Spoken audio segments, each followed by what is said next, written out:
Maybe you're thinking about going to an all-girls private school. Maybe you already are at an all-girls private school and like to share in the pain that we endure.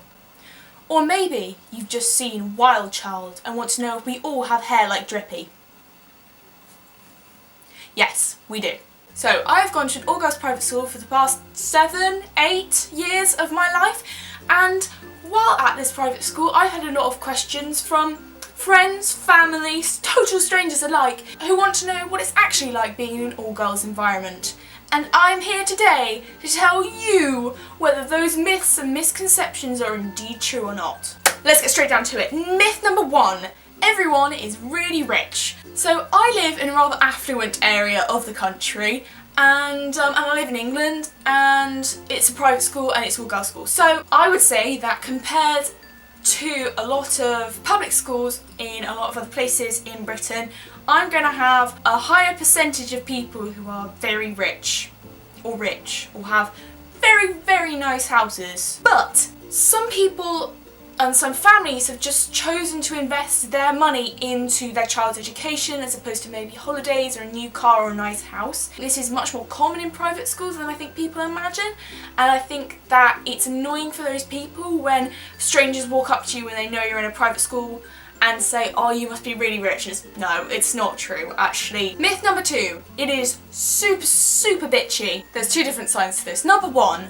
No, because there's no boys to bitch about who's dating who. However, on the flip side, because it is all girls, if there's one bit of gossip going round, you can be guaranteed that every other person will know about that gossip. Thinking of coming to a private school, bye-bye secrets, because you tell one person and everyone else is gonna know within the next couple of hours. It's both liberating and sort of horrifying experience which happens to everyone regardless of what you're like or who you are or who you tell.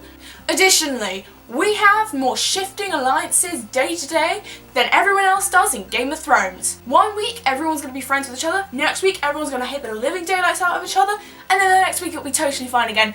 Them's the ropes. Myth number 3. Everyone is obsessed with boys. Yes, is the short answer. Yes, if there is a boy somewhere on campus, you can guarantee that everyone will know about it and everyone will check him out. I remember once I was in my friend's room in boarding, there was a guy walking up the drive, there's a group of us, one of them shouted boy, we all ran to the window and this poor lad was walking up the drive being peered through a window by 6, 7 random schoolgirls. Past sort of year 10, so 15, 16, nobody really cares anymore. I think you either get used to it, but then again, I'm not a boarder myself, I'm just a day girl, so I don't know how they survive. I don't know how many boy shrines there are indeed in that boarding house, but I imagine there is a couple. On the complete flip side of this, misconception that everyone is a massive lesbian. I myself am bisexual, so I do date boys and girls. However, this is not because I've been at a girls' school, just the environment of an all-girls school, because it's less sort of centred around who's dating who or,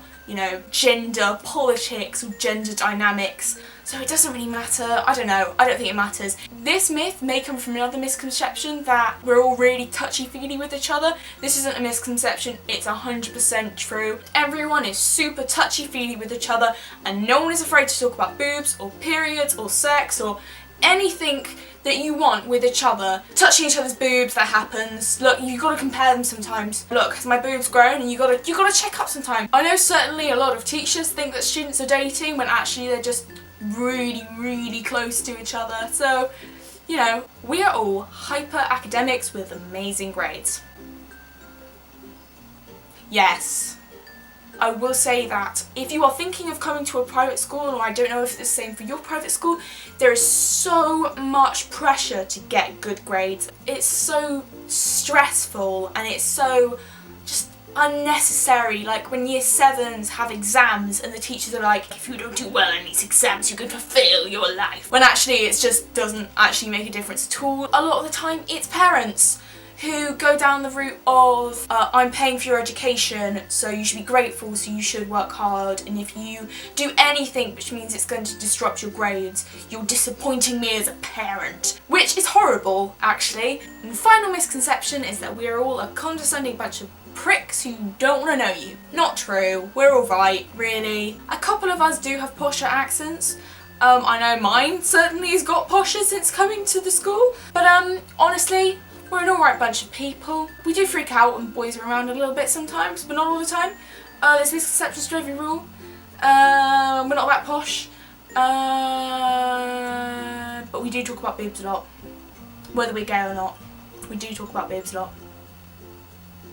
Yeah. So I hope all of you have a lovely morning, evening and night, and I will see you soon. Bye!